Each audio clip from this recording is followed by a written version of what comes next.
Praise the lord. ప్రభువైన యేసుక్రీస్తు నామంలో ఈ నూతన దినంలో మీకందరికీ కూడా శుభములు తెలియజేస్తూ ఉన్నాను. పునరుత్థాన దినంలో మనం ప్రవేశించాం కదా. ఈ డిసెంబర్ మాసంలో ఇది మొదటి ఆదివారము. ఎంత అద్భుతంగా దేవుడు మనలను ఈ మాసంలోనికి తీసుకువచ్చాడు. గడిచిన 11 మాసములు దేవుడు మనకు తోడయుండి అన్ని విషయాలలో ఎంతగానో అద్భుతంగా కాపాడి తీసుకువచ్చినందుకు దేవునికి వందనములు. మరి ఈ మాసము చివరి మాసము, ఈ సంవత్సరం కంప్లీట్ అయిపోతుంది. మరి 25వ సంవత్సరంలో మరి ఎంతమంది ఎలాంటి సంతోషకరమైన వార్తలు చవి చూశారో, ఎంతమంది ఎన్ని దుఃఖకరమైన పరిస్థితులు చూశారో మనకు తెలియదు. కానీ దేవుడు హృదయంలన్నీ పరిశోధిస్తున్నటువంటి దేవుడు. నీ జీవితంలో, నా జీవితంలో దేవుడు చేసినటువంటి ప్రతి కార్యంలో కూడా ఆయన మనతో ఉన్నాడు. ఎంత కష్టమైన పరిస్థితి అయినా ఆయన మనతో ఉన్నాడు. ఎంత సంతోషకరమైన పరిస్థితి అయినా ఆయన మనతో ఉంటేనే కదా ఆ సంతోషకరమైన పరిస్థితి అంతా కూడా జరిగింది. దుఃఖకరమైన పరిస్థితులలో మరి అవి దేవుడు ఎందుకు అనుమతించాడో మనకు తెలియదు, కానీ దేవునికి సమస్తము తెలుసు. అయితే ఆ దుఃఖకర పరిస్థితులలో కూడా మనకు తోడై ఉండి మనల్ని ఎంతగానో ఆదరించి నడిపించాడు చూసారా. అందుని బట్టి మనం కృతజ్ఞతాస్తుతులు చెల్లించాలి. మనకు తెలియని అనేక విషయాలు దేవునికి తెలుసు. మనకేం తెలుసు? మనకేమీ తెలియదు. కానీ మన భవిష్యత్తును చూసేది దేవుడే. ఆయన సమస్తం ఎరిగినటువంటి వాడు కనుక ఆయన మరి మనల్ని నడిపిస్తూ ఉన్నాడు. మనకేది మంచిదో ఆయనకు తెలుసు. మనకు తెలియక మనము ఎన్నో రకాలుగా ఆలోచిస్తూ ఉంటాం. అయితే దేవుడు ప్రేమ కలిగిన వాడు, ఆయన కరుణా కటాక్షములు కలిగిన వాడు, మన పరిస్థితులన్నీ కూడా ఎరిగినటువంటి వాడు కనుక ఆయనకే మనము కృతజ్ఞతాస్తుతులు చెల్లించాలి. మనము దేవుని సన్నిధికి వెళ్ళినప్పుడు మన యొక్క ప్రవర్తనను జాగ్రత్తగా చూసుకుంటూ దేవుని దగ్గరకు వెళ్దాం. ఈ దినము మరి 96వ కీర్తనలో రాబడిన రీతిగా యెహోవా మీద కొత్త కీర్తన పాడుడి, సర్వభూజనులారా యెహోవా మీద పాడుడి, యెహోవా మీద పాడుడి, ఆయన నామమును స్తుతించుడి, అనుదినము ఆయన రక్షణ సువార్తను ప్రకటించుడి అని కీర్తనాకారుడు చెప్తూ ఉన్నాడు. మరి మనము క్రొత్త కీర్తన పాడగలుగుతున్నామా? ఎప్పుడు పాడతాము? ఎన్నిసార్లు పాడతాము? అసలు మన జీవితంలో కీర్తన అనేది ఉన్నదా? ఒకసారి ఆలోచించుకుందాం. దేవుని సన్నిధిలో కూర్చున్నప్పుడు మన హృదయంలో కలిగే బాధ, మన హృదయంలో అది బాధ కానీ, వేదన కానీ, సంతోషం కానీ అదంతా ఒక కీర్తనే. దావీదు కీర్తనలు, ఈ కీర్తన గ్రంథంలో ఉన్న కీర్తనలు అన్నీ చూసినప్పుడు మనకు తప్పకుండా ప్రతి ఒక్కటి ఒక కొత్త కీర్తనే కదా. మరి అవన్నీ కీర్తనలే కదా, అవన్నీ పాటలుగా పాడుకున్నారు కదా. మరి అలాంటి కీర్తనలే మన జీవితంలో కూడా ఉన్నాయి, మనం గమనించటం లేదు. మనం ఒంటరిగా దేవుని సన్నిధిలో, రహస్యం ముందు చూస్తున్నటువంటి దేవుని సన్నిధిలో మనం గదిలో తలుపులు వేసుకొని మరి గట్టిగా మన హృదయాన్ని విప్పి ప్రార్థన చేస్తున్నప్పుడు మనకు వచ్చేది కీర్తనలే. ఆ కీర్తన ఒకవేళ పాటగా ఉండకపోవచ్చు, పాట రూపంలో ఉండకపోవచ్చు, కానీ మనం మాట్లాడే మాటలు ఒక కీర్తనగానే ఉంటాయి. ఇదిగో ఇప్పుడు ఈ కీర్తనాకారుడు చెప్తున్నట్లుగా ఉంది కదా ఇది, కానీ అది ఒక కీర్తన. అయితే ఈ కీర్తనలో మరి అతడు చెప్తున్నటువంటి మాటలు అన్నీ కూడా స్తుతి మాటలే. అందుకే మనం ప్రార్థనా గదిలో ప్రవేశించినప్పుడు మొట్టమొదటగా మనం స్తుతిద్దాం. ఎందుకంటే స్తుతి మన స్థితిని మారుస్తుంది. స్తుతిలో మన జీవితము ఎంతగానో అద్భుతంగా మార్చబడుతుంది. ఎట్లా మార్చబడుతుంది అంటే, ఒకవేళ మన పరిస్థితి ఎలా మార్చాలో దేవునికి తెలుసు, కానీ మన హృదయంలో ఎలా ఉంటుందంటే ఒక ప్రశాంతమైన మనసు కలిగి ఉంటాం. ఎందుకంటే మన బాధలని మర్చిపోయి మనం బాధలన్నీ దేవునికి అప్పచెప్పేయాలి. అందుకే మరి పరిశుద్ధుడైన పేతురు తను రాస్తూ మీ యొక్క చింత దేవుడు నీ కొరకు చింతిస్తున్నాడు, కాబట్టి మీ చింత యావత్తు ఆయన పైన వేయండి అని చెప్తున్నాడు కదా. మనం ఏం చేయాలి? దీన మనస్కులమై ఆయన బలిష్టమైన చేతి క్రింద విధేయతతో వినయంగా దీన మనస్కులమై ఉండాలి అని చెప్తున్నాడు. మరి అలాగే పౌలు గారు ఏం చెప్తున్నారంటే, మీ చింత అసలు చింతించొద్దు, ఎప్పుడు కూడా చింతించొద్దు, కానీ ఆనందించండి, ఎల్లప్పుడూ ఆనందించండి.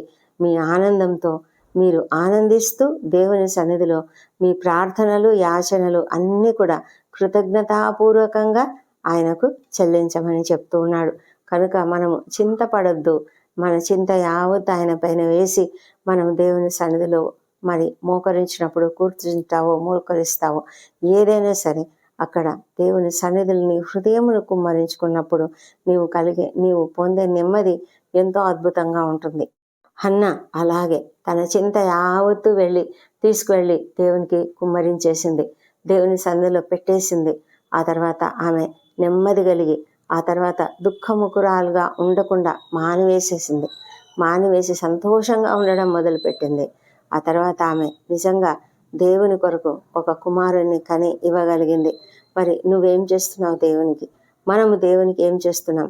మనం చేసే ప్రార్థనలో మనం ఏది అడుగుతున్నామో ఆ అడిగేది మన స్వార్థం కొరకు, చాలా భయంకరమైన స్వార్థంతో కొన్నిసార్లు అడుగుతూ ఉంటాం. అలా కాకుండా దేవునికి మహిమకరంగా మనం ఏదైనా చేయాలని అడిగితే తప్పకుండా అది దేవుడు నెరవేరుస్తాడు. దేవునికి ఏదైనా మనం ఇవ్వగలుగుతున్నామా? మనము మరి సంతానం కొరకు హన్న అడిగింది. అయితే ఆ సంతానము ఆమె తను ఏమనిందంటే, నాకు ఇచ్చినట్లయితే వాడిని నీకే ఇచ్చేస్తానని. మరి అలాంటి హృదయంతో మనం ఎవరు అడుగుతున్నారో మనకైతే తెలియదు. నేటి కాలంలో ఎవరము అలా అడగడం లేదు. కానీ మరి మన జీవితాలలో మరి అది కూడా గుర్తుపెట్టుకోవాలి. మనం ఏది పొందాలని అనుకుంటున్నామో, ఒక ఉద్యోగమా, ఆ ఉద్యోగములో దేవుని మహిమపరచాలి. మనము ఏ పని చేయబోతున్నామో, ఒక బిజినెస్ చేస్తున్నామా, ఆ బిజినెస్లో దేవుని మహిమపరచాలి. మరి మనం అనేక స్టోరీస్ అలాంటివి విని ఉంటాం. ఎంతోమంది భక్తులు, విశ్వాసులు తమ యొక్క బిజినెస్లో తమకు వచ్చినటువంటి 90% దేవునికే ఇచ్చేసిన వారు అనేక మంది ఉన్నారు. మరి అలాగే ఎంతోమంది మరి పునరుత్థాన దినాన్ని పరిశుద్ధంగా ఆచరించాలనుకొని నిర్ణయించుకొని దేవునికి మహిమ చెల్లించిన వారు ఉన్నారు. మరి ఒలింపిక్ గేమ్స్లో కూడా ఆదివారంన తమకివ్వబడిన ఒకవేళ ఏదైనా పోటీ జరిగితే దానికి పాల్గొనకుండా ఆ తర్వాత మహిమపరచబడిన వాళ్ళు, ఘనపరచబడిన వాళ్ళు ఉన్నారు. ఈ విధంగా మనం అనేక విషయాలు చూస్తాము. మరి అలాంటివన్నీ చదువుతాము, వింటాము. కానీ అవి మన జీవితాలలో మనము వాటిని పాటించడానికి అంతగా సుముఖత వ్యక్తం చేయం. ఎందుకంటే మనకు ఒక భయం ఉంటుంది. అదే ఆ భయాన్ని మనం పోగొట్టుకోవాలి.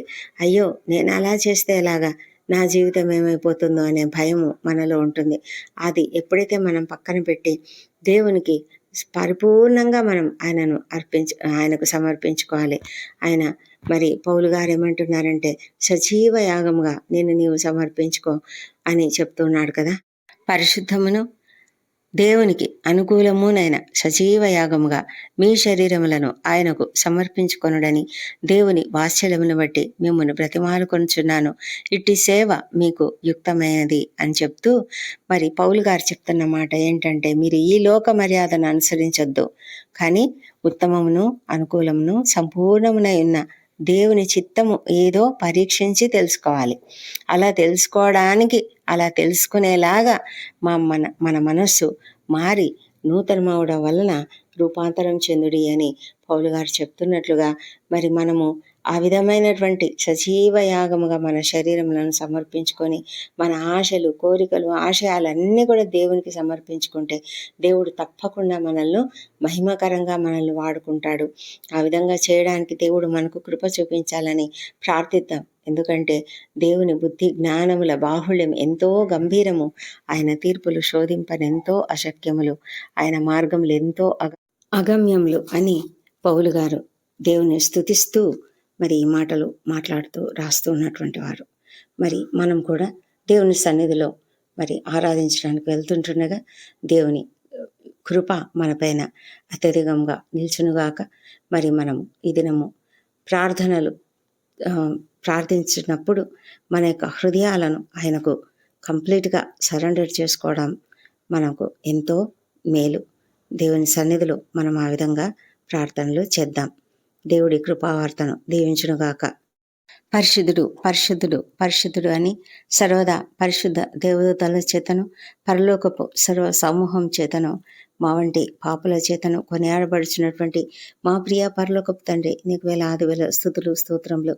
నాయన ప్రభా, ఈ నూతన దినంలో మీరు మమ్మలను ప్రవేశపెట్టినందుకు వందనములు.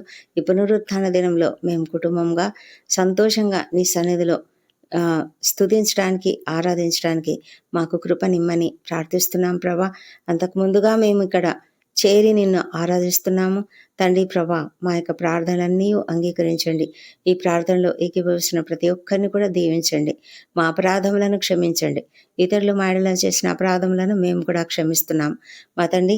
మరి ప్రతి చోట కూడా నీ యొక్క వాక్యం ప్రకటించబడుతుండగా మీరు తోడయుండుమని ప్రతి ఒక్కరిని, మరి వాక్యము వింటున్నటువంటి వాళ్ళను, మరి ప్రకటిస్తున్న వాళ్ళను కూడా దీవించండి తండ్రి. మరి నీ మందిరంలో ప్రవేశించటకు ముందుగా మమ్మల్ని మేము ఎల్లప్పుడూ కూడా పరిశుద్ధపరచుకోవడానికి సహాయం చేయండి. నీ సన్నిధిని భయముతోనూ వణుకుతోనూ మా రక్షణను కొనసాగించుకున్నట్లుగా మాకు సహాయం చేయమని ప్రార్థిస్తున్నాం తండ్రి. నీకు కీర్తనలు పాడుచు నీ నామమును ఘనపరుస్తూ స్తుతిస్తూ నీ సన్నిధికి రాగలుగుటకు సహాయం చేయండి. అనుదినము నీ రక్షణ సువార్తను ప్రకటించడానికి మాకు కృప దయచేయమని ప్రార్థిస్తున్నాం. ఎక్కడెక్కడనైనా పరిశుద్ధ మందిరాలలో నీ యొక్క వాక్యం ప్రకటించబడుతున్నదో అక్కడంతా మీరుండండి దేవా ప్రభా. నీ పరిశుద్ధాత్మ కార్యమును అద్భుతంగా జరిగించండి మా ప్రభా. ఎవరెవరైతే నీ సన్నిధికి రాలేక ఉన్నారో, ఎవరెవరైతే నీ దగ్గరికి రాకుండా ప్రభా మరి దూరంగా ఉంటూ నీ గురించి ఆలోచించకుండా ఉన్నారో, అలాంటి వాళ్ళను ప్రభా మీ వాళ్ళ హృదయాలను మీరే మార్చగలరు. వారిలో మార్పును మీరు తీసుకురాగలరు. నూతన హృదయమును పుట్టించగలరు. నూతన స్వభావం వారిలో పెట్టగలరు. రాతి గుణాన్ని తీసివేసి మాంసగుణాన్ని పెట్టగలిగిన గొప్ప దేవ, నీకే వేలాది వేల స్తోత్రం చెల్లిస్తూ వాళ్ళను మీ చేతికి అప్పగిస్తున్నాం ప్రభా. దేవా, వారి హృదయములలో సంసిద్ధతను మీరే పుట్టించండి. పరిశుద్ధాత్మ కార్యములు జరిగించండి. ప్రతి ఒక్కరు నేను తెలుసుకోవాలి నాయన మా ప్రభా. వ్యసనములతో కృంగిన స్థితిలో ఎంతమంది బంధకాలలో మరి ఇరుక్కుపోయి చిక్కుకుపోయి బయటికి రాలేని స్థితులలో తండ్రి ఎంతమంది ఉన్నారో, బయటికి రావాలని కోరిక ఉన్నా రాలేని స్థితులలో, అడిక్షన్లో ప్రభా భయంకరమైన బానిసత్వంలో ఉన్నారో, ఆ బానిసత్వంలో నుంచి వారికి ఏ శ్రమంలో విడుదల దయచేయండి. ఐగుప్తీయుల ఆ బంధకాలలో ఉన్నటువంటి ఇశ్రాయేలీయులు తాము ఎరగలేదు ఎంత భయంకరమైన బంధకాలలో వాళ్ళు ఉన్నారో. అందుకే వారు అక్కడి నుంచి విడుదల పొందుకొని యువతలకు వచ్చినప్పటికీ కూడా ఇంకా వాళ్ళకు కీరకాయలు గుర్తొచ్చాయి, కూరగాయలు గుర్తొచ్చాయి, ఉల్లిపాయలు గుర్తొచ్చాయి నాయన. భయంకరమైన పరిస్థితి, మాంసం గుర్తొచ్చింది. అవును తండ్రి, అలాంటి పరిస్థితుల్లో నాయన ఇశ్రాయేలీలు ఉండగా తండ్రి వాళ్ళని మీరు తప్పించి రక్షించిన దేవా, విడుదలను వారికి ఇవ్వాలని మీరు ఎంతగా కోరుకున్నారు. ఒక్కొక్కసారి వారు నీకు విరోధంగా ఎంత విరోధంగా సణిగారో గొణిగారో మేము చూస్తున్నాం తండ్రి. మా ప్రభా, మా జీవితాలలో, మా దగ్గర, మా హృదయాలలో, మా ఇండ్లలో ప్రభా, మా కుటుంబాలలో, మా రక్త సంబంధికులు, మా ప్రియమైన వారు ఎంతమందినైనా నీకు విరోధంగా జీవిస్తున్నారు, బంధకాలలో ఉన్నారు దేవా. యేసు నామములో విడుదల దయచేయండి తండ్రి. యేసు నామములో విడుదల వారికి కలుగును గాక ప్రభా. పరిపూర్ణమైన విడుదల ప్రతి ఒక్కరికి దయచేయమని ప్రార్థిస్తున్నాం తండ్రి. దేవా తండ్రి, ఈ సమయంలో నైనా నీ సన్నిధిలో చేరినటువంటి బిడ్డలు ఎంత భారమైన హృదయాలతో ఉన్నారో, ఎంత వేదనతో ఉన్నారో ప్రభా, ఏ పరిస్థితులలో వారు ఉన్నారో నీ సన్నిధిలో వారి హృదయాలను కుమ్మరించుకుంటుండగా దేవా, వారి యొక్క హృదయాలను మీరు చూస్తున్నారు దేవా ప్రభా. వారి హృదయాలలో ఉన్నటువంటి ఆ బాధను తీసివేయండి, వారి వేదనను తీసివేయండి. వారికి ఏ జవాబు కావాలో ఆ జవాబు ఖచ్చితంగా వారికి అనుగ్రహించమని ప్రార్థిస్తున్నాము. మీరు ప్రేమ కలిగిన దేవుడు, కరుణా కటాక్షములు కలిగిన దేవుడు తండ్రి. ప్రతి ఒక్కరిని దృష్టించి వారి ఎదుట వారి కొరకు అన్ని సమస్తం చేయడానికి సిద్ధంగా ఉన్న దేవుడు. ప్రతి ఒక్కరు ప్రభా, ఇక్కడ మరి మందిరంలో చేరిన ప్రతి ఒక్కరు తమ హృదయాలను కుమ్మరించుకొని నీ సన్నిధిలో ప్రార్థించుకొని తండ్రి వారి హృదయం తేలిగా చేసుకోవడానికి సహాయం చేయండి. ప్రార్థించిన తర్వాత వారు దుఃఖముఖులుగా ఉండడం మానివేసి సంతోషంతో ఉండడానికి నాయన, విశ్వాసంతో ఉండడానికి సహాయం చేయమని ప్రార్థిస్తున్నాం. నిరుద్యోగులకు ఉద్యోగాలు దయచేయండి. ఎంత వేదనతో ఉన్నారో ప్రభా, వేదన నుంచి వారికి విడుదల దయచేయండి. అప్పుల బాధ, ఆర్థిక ఇబ్బందులు తండ్రి నువ్వు తీసివేస్తావు, నువ్వు కంప్లీట్గా వారికి విడుదలని ఇస్తావని నీ పైన ఆధారపడి నీకు సమస్తం అప్పగించుటకు కృప దయచేయమని ప్రార్థిస్తున్నాం ప్రభా. జ్ఞానంతో ప్రతి ఒక్కరు బ్రతుకుటకు సహాయం చేయండి దేవా ప్రభా. అనారోగ్యంతో ఎంతో వేదన పడుతూ పడకలకు అంకితమైపోయినటువంటి కొంతమంది మరి రోగులు ఉన్నారు ప్రభా. వాళ్ళని బట్టి నీ సన్నిధిలో ప్రార్థిస్తాం. స్వస్థపరచు దేవుడవు నీవే ప్రభా ప్రతి ఒక్కరిని స్వస్థపరచు తండ్రి. దేవా సంపూర్ణమైనటువంటి స్వస్థతతో వారు క్షేమంగానైనా ఒక దినం వచ్చి నీ సన్నిధిలో కృతజ్ఞతాస్తుతులు సమర్పించుటకు సహాయం చేయమని, అర్పణలు సమర్పించుటకు సహాయం చేయమని ప్రార్థిస్తున్నాము. దైవ సేవకులందరినీ నీ ఆత్మతో నింపండి తండ్రి. వారి నుంచి బయటికి వెడలు వాక్యము ప్రభా అనేకుల హృదయాలను తాకు విధంగా ప్రభా ప్రతి ఒక్కరి హృదయాన్ని సంధించే రీతిగా ఉండునట్టుకు సహాయం చేయండి. ప్రపంచమంతటా ఎక్కడెక్కడ వాక్యం ప్రకటించబడుతున్నదో అనేకులు విని తండ్రి రక్షణ పొందుటకు సహాయం చేయండి. దేవా ప్రభా పల్లెలలో మారుమూల ప్రాంతాల్లో ఏ అనుకూలతలు లేనటువంటి పరిస్థితులలో ఎంతమంది అయితేనైనా నీ సేవను జరిగిస్తున్నారో వారందరినీ దీవించండి. వారి కుటుంబాలను మీరు ఆశీర్వదించండి. వారు చేస్తున్న పరిచర్యనైనా అద్భుతంగా ఆశీర్వదించినైనా అవంతా కూడా సత్ఫలితాలను ఇచ్చులాగున ప్రభా ఫలవంతంగా సేవ జరుగులాగున మీరు సహాయం చేయమని ప్రార్థిస్తున్నాం ప్రభా. దేవా తండ్రి మరి ఈ సేవలో పరిచర్యలో పనిచేస్తూ మరి సహాయపడుతున్నటువంటి మరి ఎవరైతే చిన్న పనైనా సరే ప్రభా మరి మందిరాన్ని ఊడ్చి చాపలు వేసి లేదా కుర్చీలు వేసి మరి ఎలక్ట్రిసిటీ సప్లైలో అన్ని విషయాలలో సహాయపడేటువంటి పరిచర్య చేసే ప్రతి ఒక్కరిని కూడా మీరు దీవించండి. దేవా స్తుతులు చెల్లిస్తూ పాటలు పాడుతున్నటువంటి కొయర్ వారిని దీవించండి. సంఘమును దీవించండి. సంఘములో ఐక్యతను అనుగ్రహించండి. ప్రతి ఒక్కరిని ప్రభా నీ దీవెనలతో నింపుమని ప్రార్థిస్తున్నాము తండ్రి. సంఘాలలో జరిగే ప్రతి పరిచర్యను దీవించండి. చిన్నపిల్లల మధ్య, యవనస్తుల మధ్య, స్త్రీల మధ్య అనేక రకాలుగా చేయబడుతున్నటువంటి సేవనంతటిని మీరు ఆశీర్వదించమని ప్రార్థిస్తున్నాము. మా తండ్రి దేవ ప్రతి ఒక్కరు కూడా మరి బలముగా వాడబడినట్లుగా సహాయం చేయండి. కుటుంబాలను దీవించండి. కుటుంబాలలో సంతోషము సమాధానం అనుగ్రహించండి. అవును తండ్రి, ప్రతి కుటుంబం కూడా నాయన నీ యందు భయభక్తులతో జీవించాలి. నీ కొరకు జీవించాలి. నీ బిడ్డలుగా ప్రతి ఒక్కరు జీవించాలి తండ్రి. ఎవరు కూడా నాయన నీకు విరోధంగా కాదు మా తండ్రి. ప్రతి ఒక్కరు కూడా ప్రభా మరి సంతోషము కలతలు లేకుండా మనస్పర్ధలు లేకుండా కాపాడు. ముఖ్యంగా తండ్రి మరి ఈ మధ్య కాలంలోనైనా అనేకమైన రీతులుగా సాతాను కుటుంబాలపై దాడులు చేయడం చూస్తున్నాం తండ్రి. విచ్ఛిన్నమైపోతున్న కుటుంబాలను చూస్తున్నాం. ఆ కుటుంబాలను ఆ విధంగా వదిలిపెట్టద్దు తండ్రి. ప్రతి ఒక్కరు కూడా సంతోషంతో సమాధానంతో జీవించుటకు మీరే కృప దయచేయమని ప్రార్థిస్తున్నాం తండ్రి. దేవా నీకే వందనములు స్తోత్రములు నాయన. అద్భుతములు ఆశ్చర్యకారం చేదేవా నీకే వందనం చెల్లించుకుంటున్నాం. మా ప్రభానైనా ప్రపంచమంతటా శాంతి సమాధానములు అనుగ్రహించండి.